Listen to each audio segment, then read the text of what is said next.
Greetings and salutations. Morgan here with Seahawks Palaver to talk a little about the Seahawks post-rookie minicamp. It has coming on the rookies and some other first-year players, some camp chat invitees have been introduced to our Seahawks, new coaches, new schemes, new terminology, new verbiage, and kind of what is going to be expected of them in the coming year. And we walked away with signing a defensive tackle from Troy that was a camp tryout, which is always fun to see. So Buda Jones, welcome to the Seahawks. We'll be seeing him in mini camp in a couple weeks.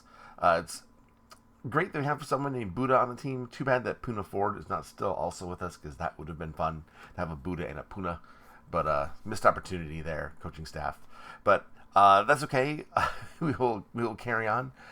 I'm really excited about this team this year. I think that they brought in a lot of talent. It's particularly as undrafted free agents. I think there's a lot of guys that can press the people that have already been here, even including the bloodbath that's going to be on the offensive line. I mean, we have so many players, and half of them are going to have to be gone. I remember I mentioned that last time, but it is going to be really, really something. And I think maybe we'll be, if Mike Jarrell doesn't make the team, Jarrell doesn't make the team, we might be wondering who else we could have gotten in the sixth round at that spot, because that might seem like a waste come camp time. But on the opposite side, I did watch the Hula Bowl last year, which I did not watch until recently. But it turns out that we had several players that we invited after the draft, and even in the draft, Mike Jarrell being one of them. He played left tackle during the Hula Bowl and acquitted himself pretty nicely, I must say. He did have this weird play where he was blocking, and then he kind of just let the guy go, and the guy managed to get a sack on the quarterback. But it was really, the quarterback was scrambling, so he just reached the line of scrimmage for no gain, so it was kind of a weird sack. But anyway, at the Hula Bowl, Jarrell actually played really well at left tackle, so something to file away for later. Hayden Haddon, two amazing plays. A really great touchdown that he caught from Carter Bradley in the back of the end zone, where the ball evaporated into his hands. It was an amazing catch. And then another one where he turned a short pass into a long game with that use of leverage and spatial awareness that he just has a knack for. I'm really excited about Hayden Haddon.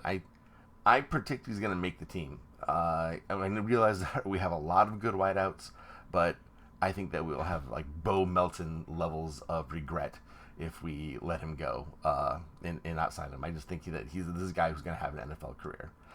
George Halani also played, and he was fantastic. Blake Watson, I think, won MVP of the game, another running back. But Halani played great. The Seahawks have a type. I mean, you look at what they have on here. They have Halani, Tamarick Williams, and Kobe Lewis. Very similar players. All of them have very similar running style, especially Halani and Lewis. They are like clones of each other, and I always said that they are clones of Chris Carson. They seek out contact. They're not afraid of it. They'll bounce, spin, drag, jump over people. In fact, Halani, I think there's some highlights somewhere out there where it shows him leaping over a defender to get a first down. They will do anything for extra yardage, and it shows. Contact balance is spectacular. Tamarick Williams is similar in that regard. He doesn't have the same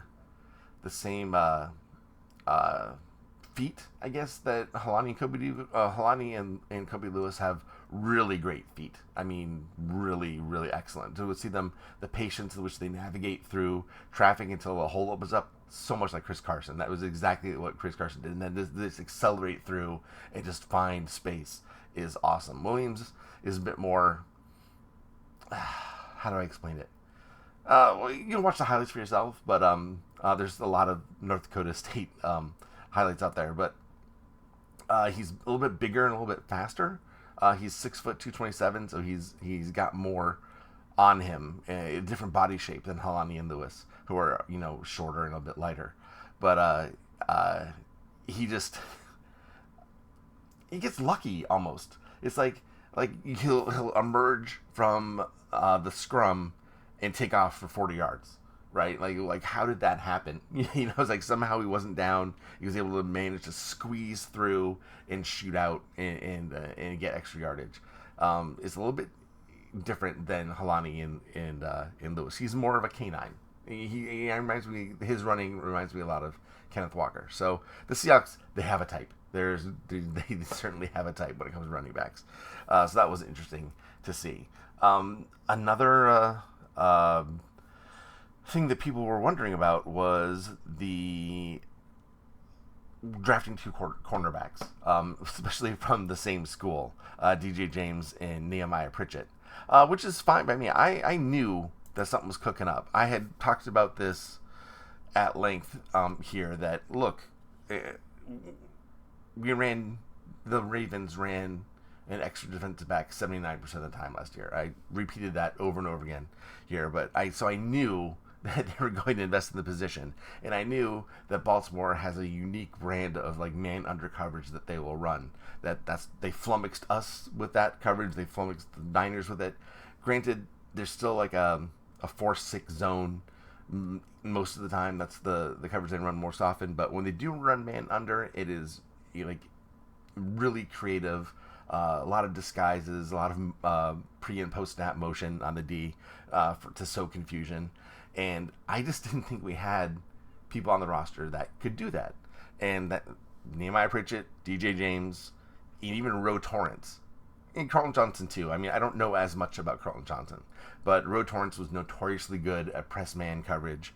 DJ James and Pritchett both the same way. Although when I forecast Pritchett, I wanted him. Like, here's my guys I wanted on the Seahawks list before the draft, right? We only got 3 of them. 1, 2, 3. We actually got 4. 4 guys I wanted. One of them as an Udfa in Halani, who I think if we had a 7th round pick, he probably would have been our 7th round pick. But I thought that Pritchett I compared him a lot to Reek Woolen. Okay, he doesn't have the length, of course, that Woolen has, but he has similar speed, and his game is similar, where he doesn't have great technique, but he gets in the way, and he guesses, and it usually works out for him. I don't know if he'll have the same career path as Reek did, who got Pro Bowl his rookie year, but Pritchett plays the game the same way, kind of this reckless abandon, where he uses his instincts, his speed, and his athleticism to make plays. I don't know. I mean, you need some coaching up to make that work in the NFL, obviously, but it worked for Woolen, and I'm hoping it's going to work for Pritchett. They seemed very similar to me. Now, he wasn't in green. I was thinking if we wanted a press man guy, Renato Green was the press man guy. If we're going to play a lot of zone, TJ Tampa was the guy because he's such a good tackler. All right, I thought maybe we'd have some interest in him. Sainristil, Rakestraw, and Jones can do anything. I thought they would have been great here. But Pritchett, I'm very happy with. There's a lot of guys on here, Brownlee and other man coverage guys. Stigger's good man coverage. It would have been nice. Any one of them would have been nice, but I'm happy that we got Pritchett. He's the fastest of the bunch. And so I think that he's going to fit right in. I already talked about Halani. Tyrese Knight, another pick that was controversial in that there's a lot of other guys available. A lot of people talk about Jeremiah Trotter being available later on, but I was more Jordan McGee. Jordan McGee, I think, is going to have a great career too. He's an Ivan Pace type, I think. He can have a similar career. I think Jordan McGee would have been great. But Tyrese Knight, he fits the same mold as Nehemiah Pritchett, where he's just reckless abandon, again, is what comes to mind. He loves football. He wants to destroy whoever has the rock, and he will do anything to get there. Technique be damned. Maybe even discipline be damned. Which maybe need to be reined in again at the next level. But this guy does have a lot of potential, and he has a lot of athletic potential. He's bigger than Jordan McGee, so maybe that's what they were thinking. He has a little bit more sand in his pants. But even at that, he's not great at getting people down. His tackle technique leaves something to be desired. But if we can clean that up, we can have a great player in hands. So I'm okay with that. Let's go back to the depth chart. Um, Daniel Jeremiah, he had forecast a corner. I think he had Terrion Arnold. Us taking Terrion Arnold at 16, but I think in his draft Byron Murphy was gone, so maybe he would have been, you know, picked differently had Murphy still been on the board. But he did pick a cornerback in round 1 for us, and he says that's because he knew that the Seahawks scouts had done a lot of work at corner. That was his quote. And I guess a lot of that work had to do with making sure that they had some players on the roster that could be more of the press man variety. Because a lot of the guys we have, I mean, Michael Jackson is a zone guy. Trey Brown, a zone guy. Woolen can play man, I think. Spoon can do anything because he's just so gifted. Boykin, I liked him coming out last year. I'm glad that he's stuck around the practice squad. Artie Burns is a zone guy. He was okay in the nickel last year, but I just think that our defensive backfield room needed a lot of work. Now that brings us to safety, where we still significant holes. Baltimore played too deep a lot, and Julian Love can do it. Rayshon Jenkins is probably going to be okay, but we don't have a whole lot beyond that we know about. Kobe Bryant is still an experiment. He played some snaps at safety before he got hurt last year. He wasn't great at it, you know, and his that year was kind of a wash for him. Just the injury, I think, just kind of was not 100% at any time. So this is a big offseason for him. I'm really interested to see if he can step up to the task. Jarek Reed is someone that I love. A lot of people have a lot of high hopes for. Super intense. This was the guy that when he came in for a top 30 visit last year, he was just sitting there seething. Like he was like so like Schneider's like, are you okay, Jarek? You know, he's the angry little elf, I think they referred to him as. So him coming back from an ACL tear, we'll see what happens, but high hopes for him. Sutherland shown really well in camp. I'm glad they put him on the practice squad. Hopefully he'll show something during camp. But we definitely, you know, for the way Baltimore used their safeties last year, we don't really have that Kyle Hamilton presence, right? I assume that they're going to use Spoon as their Kyle Hamilton, the guy who can kind of do everything, because he's so good by the line of scrimmage. I mean, Spoon was good, you know, playing outside corner. He was fine. But when he played slot and was able to, you know, wreak havoc the line of scrimmage, we didn't know exactly what he was going to do. He's a great blitzer, and, you know, Mike Macdonald loves blitzing from anywhere. I think that's where he's going to make hay next season, is kind of in that Kyle Hamilton role. Obviously he doesn't have the size. He's not a linebacker. He's not 6'4", 225 or whatever that Kyle Hamilton was.